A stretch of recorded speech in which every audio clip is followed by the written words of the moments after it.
नमस्ते। तो आज हम इस वीडियो में सनवारिया कंज्यूमर लिमिटेड इस कंपनी के बारे में फुल इम्पोर्टेंट डिटेल्स देखेंगे ताकि हमें पता चल सके कि ये कंपनी इन्वेस्टमेंट की नज़र से अच्छी है या फिर नहीं। और इसके लिए हमें कंपनी के रिलेटेड जो इम्पोर्टेंट डाटा है, जैसे कि कंपनी कौन से बिजनेस सेगमेंट में काम कर रही है, प्रॉफिट एंड लॉस स्टेटमेंट में कंपनी प्रॉफिट अर्न कर पा रही है या फिर नहीं, साथ ही में कंपनी के जो कैश फ्लोज है उसमें कंपनी कैसा परफॉर्मेंस कर रही है, कंपनी की बैलेंस शीट में कंपनी के पास कितने रिजर्व है और उसके कंपेरेटिवली कंपनी के ऊपर कितना बोरिंग्स है, और साथ ही में डेप्टर डेज इन्वेंटरी डेज के बारे में हम इंफॉर्मेशन देखेंगे।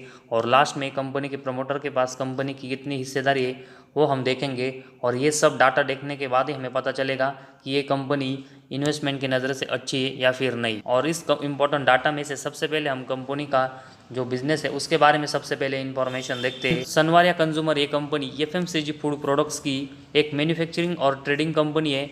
और इससे पता चलता है कि ये कंपनी एफएमसीजी सेक्टर में जो फूड प्रोसेसिंग है उसका काम करती, जो कि एक अच्छा बिजनेस होता है। लेकिन सिर्फ कंपनी का बिजनेस देखने से हम किसी भी कंपनी की पूरी यहाँ पर ग्रोथ के बारे में एनालिसिस नहीं कर सकते। इसके लिए हमें कंपनी के रिलेटेड और फंडामेंटल और इन्फॉर्मेशन देखनी पड़ेगी। और इसके लिए सबसे पहले हम कंपनी का प्रॉफिट एंड लॉस स्टेटमेंट देखेंगे, जिसमें हम कंपनी का पिछले 6 सालों का डाटा देखेंगे, जिसमें कंपनी कैसा परफॉर्मेंस कर रही है वो देखेंगे। और उसमें सबसे पहले हम कंपनी का सेल्स सेगमेंट देखेंगे, और इसमें कंपनी का मार्च 18 में सेल्स देखेंगे तो लगभग 5000 करोड़ के ऊपर कंपनी का सेल्स था। और उसके बाद मार्च 19 में कंपनी का सेल्स बढ़कर 5300 करोड़ का हुआ। और उसके बाद मार्च 20 में कंपनी का सेल्स देखेंगे तो ये मार्च 19 के कंपेरेटिवली आधा हुआ और ये 2800 करोड़ का हुआ।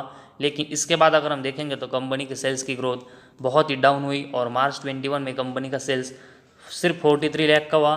इसके बाद मार्च 22 में तो कंपनी ने कोई सेल्स नहीं किया, और अभी ट्रेलिंग 12 मंथ्स में कंपनी का सेल्स है वो सिर्फ 1 करोड़ का हुआ है।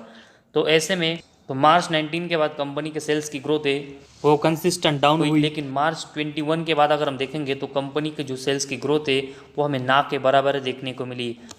तो पिछले 3 सालों में अगर हम देखेंगे तो इस कंपनी की जो सेल्स की ग्रोथ है वो बहुत ही ख़राब हुई है, जो कि किसी भी कंपनी के बिजनेस के और फ्यूचर के नज़र से बहुत ही नेगेटिव साइन है। और इस सेल्स के कंपेरेटिवली अगर हम कंपनी के जो एक्सपेंस है वो देखेंगे तो मार्च 18 और 19 में कंपनी का जो एक्सपेंस है वो सेल्स के कंपेरेटिवली कम हुआ था। उस रीज़न की वजह से ऑपरेटिंग प्रॉफिट में एटलीस्ट इन 2 सालों में कंपनी प्रॉफिटेबल थी। लेकिन जैसे ही कंपनी का मार्च 20 के बाद एक्सपेंस सेल्स के कंपेरेटिवली ज़्यादा हुआ, उस रीज़न की वजह से ऑपरेटिंग प्रॉफिट में कंपनी उसके बाद मैक्सिमम टाइम लॉस में और परफॉर्मेंस डाउन करते हुए देखने को मिली। तो मार्च 20 से लेकर अगर हम ट्रेलिंग 12 मंथ्स तक देखेंगे तो कंपनी का जो ऑपरेटिंग प्रॉफिट है उसमें कंपनी के परफॉर्मेंस डाउन हुए। और साथ ही में कंपनी का ऑपरेटिंग प्रॉफिट मार्जिन में अगर हम पिछले 4 सालों में देखेंगे तो मैक्सिमम ये हमें ख़राब होते हुए देखने को मिला है। तो ऑपरेटिंग प्रॉफिट और ऑपरेटिंग प्रॉफिट मार्जिन इन दोनों में अगर हम देखेंगे तो पिछले 4 साल में कंपनी के परफॉर्मेंस है वो डाउन हुए, जो कि एक बहुत ही नेगेटिव साइन है। और उसके बाद हम कंपनी का नेट प्रॉफिट देखेंगे तो मार्च 18 में कंपनी का नेट प्रॉफिट 84 करोड़ का था, जो कि इसके अगले साल ये बढ़कर 156 करोड़ का ज़रूर हुआ। लेकिन इसके बाद अगर हम देखेंगे तो कंपनी अगले 4 साल में कंसिस्टेंट लॉस करते हुए देखने को मिली। तो पिछले 4 साल में कंपनी का जो परफॉर्मेंस है वो हमें कंसिस्टेंट डाउन होते हुए देखने को मिला। और उसके बाद कंपनी का अर्निंग पर शेयर भी अगर हम देखेंगे तो पिछले 4 साल में मतलब मार्च 20 के बाद अगर हम देखेंगे तो इसमें भी कंपनी के जो परफॉर्मेंस है वो हमें लॉस मेकिंग होते हुए देखने को मिले। तो overall profit and loss statement में अगर हम देखेंगे तो इस कंपनी की जो सेल्स की ग्रोथ है वो मार्च 20 के बाद कंसिस्टेंट बहुत ही बड़े मार्जिन से ड्रॉप होते हुए देखने को मिली, और इसके कंपेरेटिवली एक्सपेंस बढ़ा। और यही रीज़न है कि operating profit margin, net profit और अर्निंग पर शेयर में कंपनी पिछले 4 साल में कंसिस्टेंट लॉस करते हुए देखने को मिली। तो सबसे पहले अगर हम देखेंगे तो प्रॉफिट एंड लॉस स्टेटमेंट में कंपनी लॉस मेकिंग परफॉर्मेंस कर रही, जो कि इन्वेस्टमेंट की नज़र से एक बहुत ही निगेटिव साइन है। और उसके बाद हम कंपनी की बैलेंस शीट के बारे में इंफॉर्मेशन देखते हैं, जिसमें इस कंपनी के सबसे पहले हम रिजर्व देखेंगे, जो कि मार्च 18 में 520 करोड़ के थे और उसके अगले साल बढ़कर 577 करोड़ के हुए थे। लेकिन मार्च 20 के बाद अगर हम देखेंगे तो कंपनी के जो रिजर्व है वो कंसिस्टेंट 600 करोड़ के ऊपर हमें लॉस में देखने को मिले। और इस रिजर्व के कंपेरेटिवली अगर हम कंपनी के ऊपर बोरिंग्स देखेंगे तो अभी सितंबर 22 में 913 करोड़ का बोरिंग्स कंपनी के ऊपर है। तो ऐसे में सितंबर 22 में कंपनी के जो रिजर्व्स -655 करोड़ के उसके कंपैरेटिवली कंपनी के ऊपर लगभग 1000 करोड़ के आसपास का बोरोइंग्स है, जो कि इस कंपनी के बैलेंस शीट को बहुत ही वीक बना रहा है। और साथ ही में कंपनी के ऊपर इतना जो बोरोइंग्स है उसकी वजह से कंपनी को कंसिस्टेंट बहुत ही इंटरेस्ट रेट चुकाना पड़ रहा है। और यही रीज़न है कि कंपनी ऑपरेटिंग प्रॉफिट में तो लॉस में गई है, लेकिन कंपनी का जो इंटरेस्ट रेट बढ़ा है उसकी वजह से कंपनी का जो नेट प्रॉफिट है वो हमें और भी लॉस होते हुए देखने को मिला है। तो इस कंपनी को अपनी बैलेंस शीट में बोरोइंग्स कम करने पड़ेंगे और इस कंपनी की जो रिजर्व की ग्रोथ कंसिस्टेंट डाउन हो रही है वो फिर से रिकवर करके प्लस में कंपनी को रिजर्व जनरेट करना पड़ेगा, तभी कंपनी की बैलेंस शीट स्ट्रांग होगी और तभी कंपनी के नेट प्रॉफिट में परफॉर्मेंस इंप्रूव होंगे। और उसके बाद कंपनी का हम कैश फ्लो देखेंगे, जिसमें मार्च 18 में कंपनी का नेट कैश फ्लो अगर हम देखेंगे तो -2.53 करोड़ का है। और उसके बाद अगर हम देखेंगे तो सिर्फ मार्च 21 में एक ही साल में देखेंगे तो कंपनी का जो नेट कैश फ्लो है वो कंपनी ने पॉजिटिव में जनरेट किया है।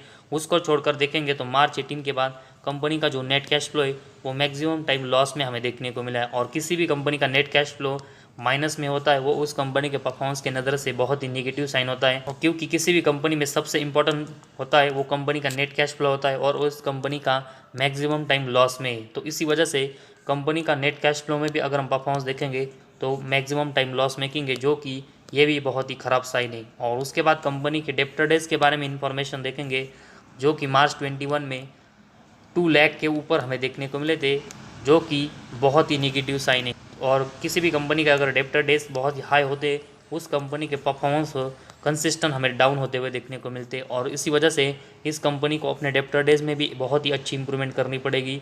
और उसके बाद इन्वेंट्री डेज के बारे में देखेंगे, जो कि मार्च 21 में लगभग 1000 के ऊपर हमें देखने को मिले। तो इस कंपनी को डेप्टर डेज के साथ ही में इन्वेंट्री डेज में भी बहुत ही इंप्रूवमेंट करके इसके नंबर से वो कम करने पड़ेंगे, ताकि कंपनी की आने वाले समय में एक अच्छी ग्रोथ हो। तो डेप्टर डेज और इन्वेंट्री डेज ये दोनों हमें बहुत ही हाई इस कंपनी के देखने को मिले, जो कि इस कंपनी के परफॉर्मेंस को कंटिन्यूस बहुत ही डाउन कर रहे हैं।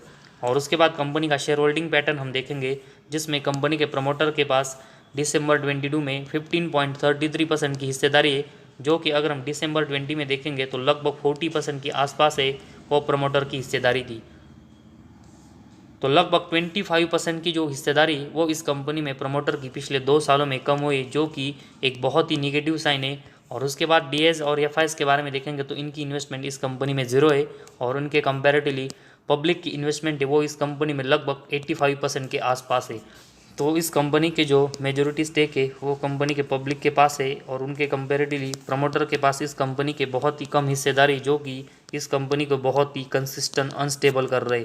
तो ओवरऑल सनवारिया कंज्यूमर इस कंपनी के बारे में अगर हम देखेंगे तो कंपनी का जो बिज़नेस है वो एफएमसीजी प्रोसेसिंग से रिलेटेड है, जो कि एक अच्छा बिजनेस माना जाता है।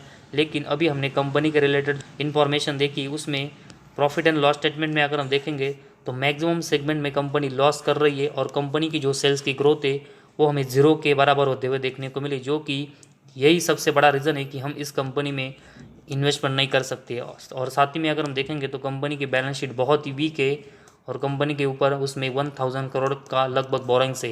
कंपनी के cash flows maximum time loss में, कंपनी के डेप्टर डेज और इन्वेंटरी डेज बहुत ही हाई है और ये सब रीज़न है कि हम इस कंपनी में अभी इन्वेस्टमेंट नहीं कर सकते। और इन सब रीज़न की वजह से कंपनी के जो फंडामेंटल कंसिस्टेंट वीक हुए, उस रीज़न की वजह से कंपनी के शेयर में कंसिस्टेंट हमें डाउनफॉल और प्रेशर देखने को मिला है। तो इस कंपनी का जो शेयर कंसिस्टेंट डाउन हुआ है और इस कंपनी के शेयर की प्राइस अभी 1 रुपीज़ के भी नीचे आया है, उस वजह से किसी को लग सकता है कि इस कंपनी में अगर हम इन्वेस्टमेंट करेंगे तो हमें बहुत ही अच्छे आने वाले समय में रिटर्न मिलेंगे। लेकिन कंपनी के फंडामेंटल ऐसे नहीं है कि हमें इस कंपनी में इन्वेस्टमेंट करनी चाहिए, क्योंकि कंपनी के ऊपर 1000 करोड़ का लगभग बोरिंग्स है और कंपनी की जो सेल्स की ग्रोथ है वो बिल्कुल अगर हम कहें तो ज़ीरो है, जो कि इस कंपनी को बहुत ही ख़राब बना रहा है। और इसी वजह से इस कंपनी में इन्वेस्टमेंट करने का और इस कंपनी की ग्रोथ होने का बहुत ही लगभग 0% की पॉसिबिलिटीज़ है और इसी वजह से अभी हमें इस कंपनी में इन्वेस्टमेंट बिल्कुल अवॉइड करना चाहिए।